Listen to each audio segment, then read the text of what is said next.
नमस्कार साथियों, आप देख रहे हैं बिहार समाचार, जहां आपको मिलती है बिहार की दिन भर की ताजा और बड़ी खबरें। आज की पहली खबर, बिहार में बनेगी नई सरकार, नीतीश कुमार 12 अप्रैल को देंगे इस्तीफा। बिहार में नई सरकार के गठन की प्रक्रिया अगले 10 दिनों बाद शुरू हो जाएगी। नीतीश कुमार 12 अप्रैल को मुख्यमंत्री पद से इस्तीफा देंगे। संभावना है कि 14 अप्रैल को बिहार में नए मुख्यमंत्री पद का शपथ होगा। नए मुख्यमंत्री के साथ नए मंत्रिमंडल का भी शपथ ग्रहण होगा। मुख्यमंत्री नीतीश कुमार 9 अप्रैल को दिल्ली के लिए रवाना होंगे। इस बाबत मिली जानकारी के अनुसार 10 अप्रैल को वह राज्यसभा के सदस्य के रूप में शपथ लेंगे। इसके बाद 11 अप्रैल को वह दिल्ली लौटेंगे और अगले दिन यानी 12 अप्रैल को उनका इस्तीफा होगा।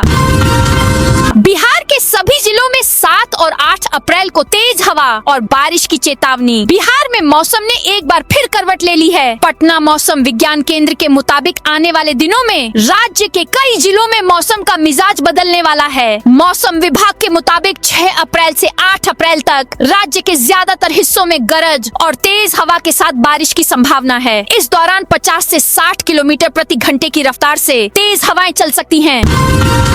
6 अप्रैल से बदलेगा स्कूल टाइम। बिहार के 80,000 सरकारी स्कूल होंगे मॉर्निंग। राज्य के सभी 80,000 सरकारी विद्यालय 6 अप्रैल से मॉर्निंग शिफ्ट में संचालित होंगे। इस दौरान विद्यालय सुबह 6:30 बजे खुलेंगे और 12:20 बजे बच्चों की छुट्टी होगी। शिक्षक 12:30 बजे तक विद्यालय में रहेंगे। इस संबंध में कई जिलों द्वारा आदेश जारी किए गए हैं, जो माध्यमिक शिक्षा निदेशक के पूर्व निर्देश छापांक 664 दिनांक 4 अप्रैल 2025 के आलोक में है।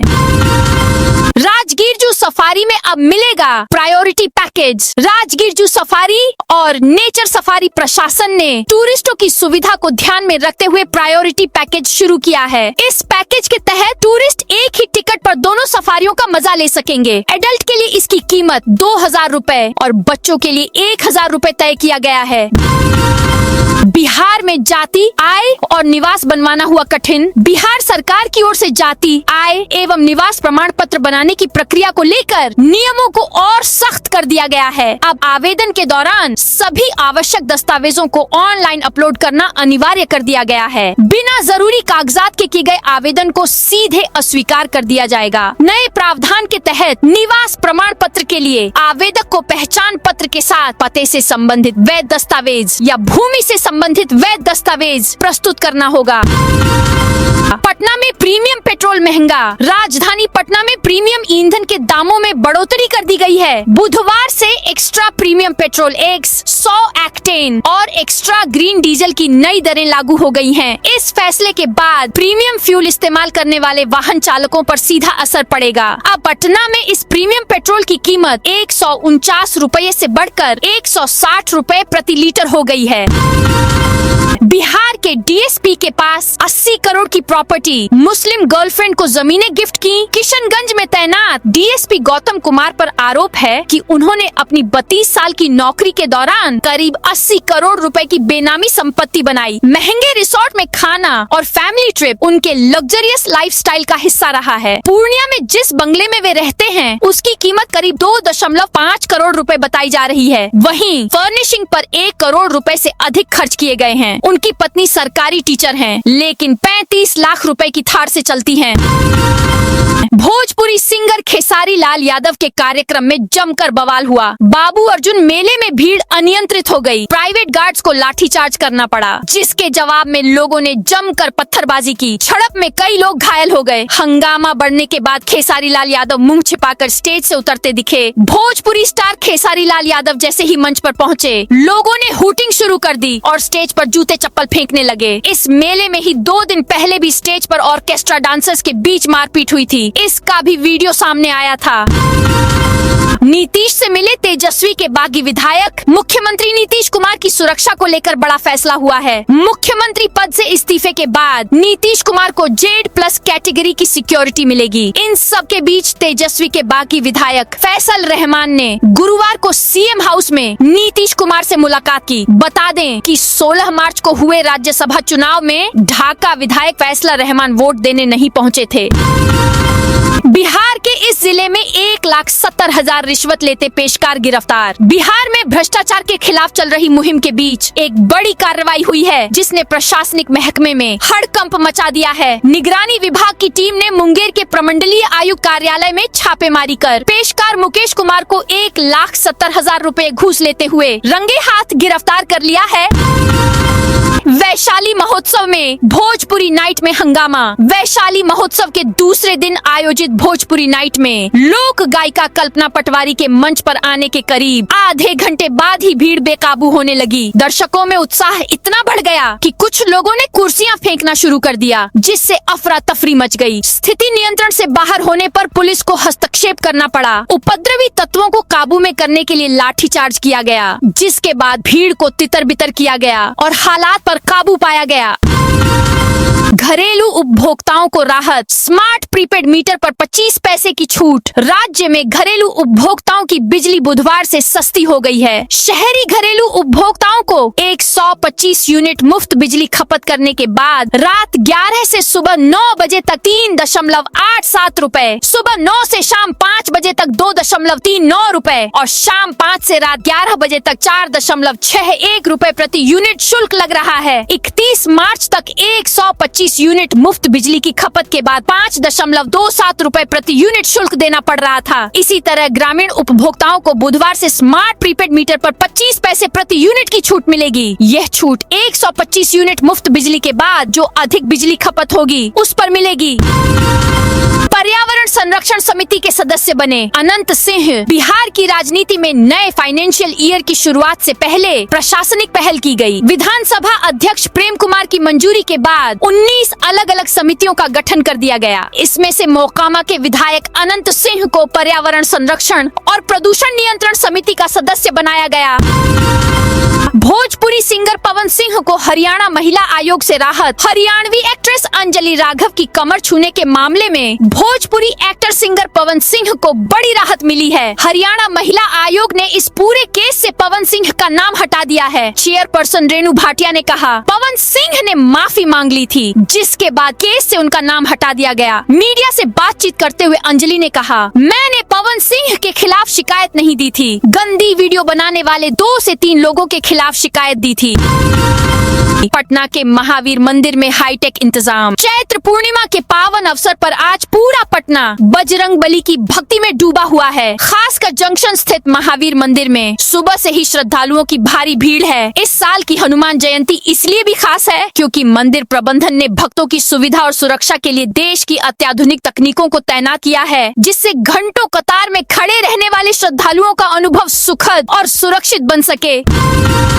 दीघा घाट पर 2 विद्युत शवदाह गृह बनेंगे। 4.99 करोड़ लगेंगे। दीघा घाट पर 2 विद्युत शवदाह गृह बनेंगे। नगर निगम ने इसके लिए NTPC ER1 मुख्यालय के साथ करार किया है। NTPC ER1 मुख्यालय कॉर्पोरेट सामाजिक उत्तरदायित्व के तहत 4.99 करोड़ की लागत से निर्माण कराएगा। विधायक संजीव चौरसिया की अनुशंसा पर यह सहयोग मिला है। अभी यहाँ पारंपरिक शवदाह का इंतजाम है। मेयर सीता साहू ने कहा कि विद्युत शवदाह गृह पर्यावरण अनुकूल हैं। अभी शहर में बांस घाट, गुलबी घाट और दीघा घाट पर विद्युत शवदाह गृह हैं। बांस घाट पर भी अत्याधुनिक शवदाह परिसर का निर्माण चल रहा है। पटना के महावीर मंदिर में हाईटेक इंतजाम। चैत्र पूर्णिमा के पावन अवसर पर आज पूरा पटना बजरंग बली की भक्ति में डूबा हुआ है। खासकर जंक्शन स्थित महावीर मंदिर में सुबह से ही श्रद्धालुओं की भारी भीड़ है। इस साल की हनुमान जयंती इसीलिए भी खास है क्योंकि मंदिर प्रबंधन ने भक्तों की सुविधा और सुरक्षा के लिए देश की अत्याधुनिक तकनीकों को तैनात किया है, जिससे घंटों कतार में खड़े रहने वाले श्रद्धालुओं का अनुभव सुखद और सुरक्षित बन सके। बिहार में किसानों से होगी 32,000 टन मसूर की सरकारी खरीद। राज्य में किसानों से 32,000 टन मसूर की खरीद होगी। इस संबंध में खाद्य एवं उपभोक्ता संरक्षण विभाग द्वारा सभी जिलों को दिशा निर्देश जारी किया गया है। इसके अनुसार 10 अप्रैल से 31 मई तक मसूर की खरीद की जाएगी। विभाग के मुताबिक केंद्र सरकार ने मसूर अधिप्राप्ति के लिए 7,000 रुपए प्रति क्विंटल दर निर्धारित किया है और राज्य में 32,000 टन मसूर खरीद का लक्ष्य दिया है। बंगाल में जजों पर हमले से गुस्से में सुप्रीम कोर्ट। बंगाल के मालदा जिले में बुधवार की देर रात न्यायिक अधिकारियों पर हुए हमले पर सुप्रीम कोर्ट ने संज्ञान लिया है। मुख्य न्यायाधीश सूर्यकांत और न्यायमूर्ति जयमाल्य बागची की पीठ के समक्ष यह मामला उठाया गया। सुप्रीम कोर्ट कालियाचक घटना में प्रशासन से बेहद नाराज है। सुप्रीम कोर्ट ने गृह सचिव और डीजीपी से रिपोर्ट मांगी है। सूरजभान के भाई चंदन सिंह को रालोसपा में बड़ा पद मिला। पूर्व केंद्रीय मंत्री पशुपति पारस ने बाहुबली सूरजभान सिंह के भाई चंदन सिंह को राष्ट्रीय लोक जनशक्ति पार्टी रालोसपा में बड़ी जिम्मेदारी दी है। नवादा से पूर्व सांसद चंदन सिंह को रालोसपा का बिहार अध्यक्ष बना दिया गया है। पहले इस पद पर पारस के भतीजे प्रिंस राज थे। प्रिंस को पिछले दिनों पार्टी का राष्ट्रीय कार्यकारी अध्यक्ष बनाया गया था, जिसके बाद प्रदेश अध्यक्ष का पद खाली हुआ था। दरभंगा एयरपोर्ट को एविएशन हब बनाने की तैयारी। मिथिला की हृदय स्थली दरभंगा अब केवल यात्री उड़ानों तक सीमित नहीं रहेगी, बल्कि यह पूरे पूर्वी भारत के लिए विमानन क्षेत्र का एक बड़ा पावर हाउस बनने की ओर अग्रसर है। दिल्ली में आयोजित नागर विमानन मंत्रालय की परामर्शदात्री समिति की महत्वपूर्ण बैठक में स्थानीय सांसद डॉक्टर गोपाल जी ठाकुर ने दरभंगा एयरपोर्ट की तस्वीर बदलने वाले कई क्रांतिकारी प्रस्ताव रखे हैं। पटना में पीएमसीएच से कनेक्ट होगा डबल डेकर फ्लाईओवर। पटना में पीएमसीएच में बनने वाली मल्टी लेवल पार्किंग को डबल डेकर फ्लाईओवर से जोड़ा जाएगा। इसके लिए रैंप का निर्माण अगले महीने तक पूरा होने की संभावना है। इसके लिए गर्डर का काम हो रहा है, छत की तैयारी चल रही है। इसके बन जाने से लोगों को पीएमसीएच में जाने में सहूलियत होगी।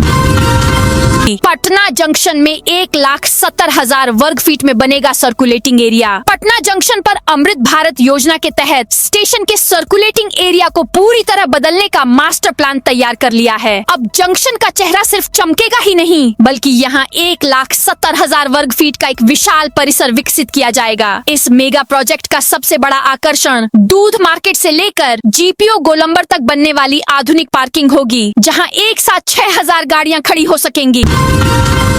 बिहार में बनेगा देश का दूसरा 4 लेन रेल ब्रिज। कोइलवर में देश का दूसरा 4 लेन रेल ब्रिज बनाया जाएगा। इसके लिए पूर्व मध्य रेलवे की ओर से प्रस्ताव भेजे जाने के बाद रेलवे बोर्ड से मंजूरी मिलने का इंतजार किया जा रहा है। जानकारी के मुताबिक रेल ब्रिज को लेकर पहले से ही योजना रिपोर्ट तैयार की जा रही है। संभावना जताई जा रही है कि रिपोर्ट को जल्द ही रेलवे बोर्ड को भेजा जा सकता है। तेजस्वी यादव का बिहार में हार के बाद कांग्रेस के खिलाफ प्रचार। राष्ट्रीय जनता दल के नेता और बिहार के पूर्व उप मुख्यमंत्री तेजस्वी यादव का केरल में मार्क्सवादी कम्युनिस्ट पार्टी के नेतृत्व वाले लेफ्ट डेमोक्रेटिक फ्रंट का चुनाव प्रचार कर रहे हैं। केरल में उनकी अपनी पार्टी के 3 कैंडिडेट वामपंथी मोर्चे के उम्मीदवार के तौर पर लड़ रहे हैं। केरल में चुनाव प्रचार के दौरान अंग्रेजी में उनके धुआंधार भाषण के वीडियो वायरल हो रहे हैं। मुंगेर में निगरानी विभाग की बड़ी कार्रवाई। भ्रष्टाचार के खिलाफ बड़ी कार्रवाई करते हुए निगरानी विभाग की टीम ने गुरुवार को प्रमंडलीय आयुक्त कार्यालय में छापामारी कर पेशकार मुकेश कुमार को 1.70 लाख रुपए घूस लेते रंगे हाथ गिरफ्तार कर लिया। इस कार्रवाई से कार्यालय परिसर में हड़कंप मच गया। मुकेश कुमार पिछले 3 वर्षों से अधिक समय से आयुक्त कार्यालय में पेशकार के पद पर कार्यरत था। वह एक जमीन संबंधित आयुक्त कोर्ट केस में पक्षकार से काम के एवज में रिश्वत की मांग कर रहा था। किशनगंज में अवैध खनन पर पुलिस का एक्शन। किशनगंज में डोंक नदी के सतमेरी घाट पर अवैध बालू खनन के खिलाफ बड़ी कार्रवाई की गई है। छतरगाछ पुलिस कैंप और पहाड़कट्टा थाना की संयुक्त टीम ने यह अभियान चलाया, जिसमें 6 नावें नष्ट की गयी। गुप्त सूचना पर पुलिस टीम जैसे ही मौके पर पहुंची, अवैध खनन में संलिप्त लोग भागने लगे। बालू से लदे ट्रैक्टर चालक नदी किनारे का लाभ उठाकर फरार होने में सफल रहे। छतरगाछ पुलिस कैंप प्रभारी राम बहादुर शर्मा ने ट्रैक्टरों का पीछा किया, जिससे माफियाओं में भगदड़ मच गई। किशनगंज में असुरा चैनपुर घाट पर हो रहा पुल का निर्माण। प्रखंड अंतर्गत असुरा चैनपुर घाट पर पुल का निर्माण होने से बहादुरगंज, टेढ़ागाछ और कोचाधामन प्रखंड क्षेत्र के एक बड़ी आबादी को आवागमन में सुविधा होगी। टेढ़ागाछ प्रखंड के आधा दर्जन पंचायत के साथ साथ बहादुरगंज प्रखंड के निसंदरा पंचायत की एक बड़ी आबादी बिशनपुर बाजार और जिला मुख्यालय किशनगंज से सीधा सीधा जुड़ जाएगा। गत वर्ष किशनगंज के दौरे के क्रम में मुख्यमंत्री नीतीश कुमार ने असुरा निसंद्रा घाट पर पुल निर्माण करवाने की घोषणा की थी। जब पुल निर्माण का काम शुरू हुआ तो कुछ राजनीतिकरण भी हुआ। पटना में नए कचरा प्रबंधन नियमों की शुरुआत भी की। 1 अप्रैल से लागू हुए ठोस अपशिष्ट प्रबंधन नियम 2026 की शुरुआत शहर में फीकी नजर आई। कागजों पर सख्त नियम और दावों के बावजूद जमीनी हकीकत कुछ और ही दिखी। नगर निगम की आधी अधूरी तैयारियों के कारण पहले ही दिन व्यवस्था चरमराती दिखी। नए नियमों के तहत स्रोत स्तर पर ही कचरे को 4 अलग अलग श्रेणियों गीला, सूखा, सैनिटरी और विशेष देखभाल वाला कचरा में पृथक करना अनिवार्य किया गया है। इसके संग्रहण के लिए कचरा उठाने वाले क्लोज टिपर वाहनों में 2 अतिरिक्त बॉक्स लगाने का दावा किया गया था ताकि सैनिटरी और विशेष देखभाल वाले कचरे को अलग से रखा जा सके। ईरान हमले में मारे गए भागलपुर के इंजीनियर का पार्थिव शरीर पटना एयरपोर्ट पहुंचा। भागलपुर जिले के सनहौला प्रखंड स्थित रानी बामिया गांव निवासी देवनंदन प्रसाद सिंह का पार्थिव शरीर बुधवार को पटना एयरपोर्ट लाया गया। वे अमेरिकी तेल टैंकर पर एडिशनल चीफ इंजीनियर के पद पर कार्यरत थे। दिल्ली से इंडिगो की फ्लाइट संख्या 2453 से उनका शव दोपहर 3:05 पर पटना पहुंचा। एयरपोर्ट पर परिजनों और परिचितों की मौजूदगी में भावुक माहौल देखने को मिला। पूर्णिया में कांग्रेस के नए पदाधिकारियों का सम्मान। पूर्णिया के गोकुल कृष्ण आश्रम स्थित जिला कांग्रेस कार्यालय में गुरुवार को नव मनोनीत ग्रामीण जिलाध्यक्ष अफरोज आलम और महानगर अध्यक्ष कुमार आदित्य का स्वागत एवं सम्मान समारोह आयोजित किया गया। इस अवसर पर पार्टी पदाधिकारियों और कार्यकर्ताओं ने दोनों नेताओं को फूलमाला, पुष्पगुच्छ और शॉल भेंट कर सम्मानित किया। किशनगंज में आरपीएफ ने डीपी बॉक्स चोरी गिरोह पकड़ा। किशनगंज में रेल पुलिस आरपीएफ ने रेलवे की कीमती संपत्ति चुराने वाले एक गिरोह का भंडाफोड़ किया है। शहर के नीमचंद रोड स्थित एक बर्तन की दुकान से चोरी के 6 DP box distribution point box बरामद किए गए हैं। इस मामले में बर्तन दुकानदार रमेश प्रजापति और अजीजुल हक को गिरफ्तार किया गया है। केंद्र सरकार अमेरिकी राष्ट्रपति के सामने नतमस्तक जिलाध्यक्ष शेखपुरा में गुरुवार को कांग्रेस कार्यकर्ताओं ने रसोई गैस और डीजल पेट्रोल के संकट के खिलाफ विरोध प्रदर्शन किया। इस दौरान कार्यकर्ताओं ने शहर में जुलूस निकाला और प्रधानमंत्री नरेंद्र मोदी का पुतला फूंका। यह जुलूस जिला कांग्रेस कार्यालय आजाद हिंद आश्रम से शुरू हुआ। इसका नेतृत्व कांग्रेस के नए जिलाध्यक्ष आनंदी यादव ने किया। गयाजी में अब एक ही गाड़ी से दौरा करेंगे अफसर। गयाजी में अब अफसर अलग अलग सरकारी गाड़ियों से नहीं बल्कि एक साथ आना जाना करेंगे। दरअसल जिला प्रशासन की ओर से फ्यूल की बचत को लेकर ये नया प्लान तैयार किया गया है। इस बारे में जिले के प्रभारी सचिव SK अनिल की ओर से जिले के सभी अफसरों को जरूरी जानकारी दे दी गई है। गुरुवार को DM शशांक शुभंकर ने भी इसकी पुष्टि की है। हालांकि यह व्यवस्था अभी लागू नहीं हुई है। DM ने साफ किया कि इसे प्रभावी करने में थोड़ा वक्त लगेगा, लेकिन इस प्लान को प्रभावी किया जाएगा। उन्होंने ये भी कहा कि नए प्लान का ईंधन की कमी से कोई लेना देना नहीं है। कुत्तों ने एक दिन में 40 लोगों को काटा। शहर में आवारा कुत्तों का आतंक बढ़ गया है। चौक, GB रोड और बैरागी इलाके में सिर्फ एक दिन में कुत्तों ने बड़ी संख्या में लोगों पर हमला किया है। सुबह से लेकर दोपहर तक 40 से ज्यादा लोग डॉग बाइट का शिकार हो गए। घटना के बाद पूरे शहर में डर का माहौल है। घटना मंगलवार की है। घायलों को आनन फानन में JPN अस्पताल पहुंचाया गया। सभी मरीजों को एंटी रेबीज का इंजेक्शन दिया गया है। अस्पताल सूत्रों के मुताबिक सुबह से ही एक के बाद एक मरीज पहुंचते रहे थे। इमरजेंसी वार्ड में भीड़ लग गई थी। डॉक्टरों ने बताया कि अब तक 40 केस दर्ज हो चुके हैं और संख्या बढ़ भी सकती है। विवाहिता ने ससुराल वालों पर मारपीट का आरोप लगाया। किशनगंज के सदर थाना क्षेत्र में एक नव विवाहिता महिला ने अपने पति और ससुराल के अन्य सदस्यों पर प्रताड़ना और मारपीट का आरोप लगाया है। महिला ने इस संबंध में सदर थाना में प्राथमिकी दर्ज कराई है, जिसके बाद पुलिस मामले की जांच में जुट गई है। टाउन थाना में दर्ज प्राथमिकी के अनुसार पीड़ित महिला की शादी 7 माह पहले खगड़ा मछमारा निवासी एक युवक से हुई थी। महिला ने गैर धर्म अपनाकर इस युवक से विवाह किया था। जमुई सदर अस्पताल में 80 लाख की नई मशीन स्थापित। जमुई सदर अस्पताल में स्वास्थ्य सेवाओं को सुदृढ़ करने की दिशा में एक महत्वपूर्ण कदम उठाया गया है। अस्पताल परिसर में लगभग 80 लाख रुपए की लागत से अत्याधुनिक ऑप्टिमेजर 60 मशीन स्थापित की गई है। यह मशीन मेडिकल कचरे के सुरक्षित और वैज्ञानिक निस्तारण में सहायक होगी, जिससे संक्रमण फैलने का खतरा कम होगा। मुजफ्फरपुर में खेसारी लाल यादव के शो के दौरान बवाल। मुजफ्फरपुर में अर्जुन बाबू पशु मेला के आसपास के किसानों को लाखों रुपए का नुकसान उठाना पड़ा है। किसानों का कहना है कि बुधवार की रात हुए खेसारी लाल यादव के कार्यक्रम के दौरान मची अफरा तफरी से उनकी मक्के की फसल नष्ट हो गई है। दरअसल भोजपुरी सिंगर खेसारी लाल यादव के कार्यक्रम के दौरान भारी भीड़ बेकाबू हो गई थी। स्थिति को नियंत्रित करने के लिए प्राइवेट गार्ड्स को लाठीचार्ज करना पड़ा था। इसके जवाब में आक्रोशित भीड़ ने चप्पल जूते चलाते हुए विरोध जताया। अदानी सीमेंट फैक्ट्री में कर्मचारियों का हंगामा। नवादा के वारिसलीगंज स्थित अदानी सीमेंट फैक्ट्री में गुरुवार को कर्मचारियों ने नए वेतन और सुविधाओं की मांग को लेकर जोरदार प्रदर्शन किया। कर्मचारियों का आरोप है कि मौजूदा वेतन और काम की शर्तें उनके लिए उचित नहीं हैं, जिसके कारण वे एकजुट होकर विरोध कर रहे हैं। कर्मचारियों ने अपनी प्रमुख मांगे स्पष्ट रूप से सामने रखी हैं। इनमें प्रतिदिन 8 घंटे की ड्यूटी तय करना, दैनिक वेतन 783 रुपए करना, महीने में 26 दिन काम के बाद ओवर टाइम OT का भुगतान 2 गुनी दर से मिलना शामिल है।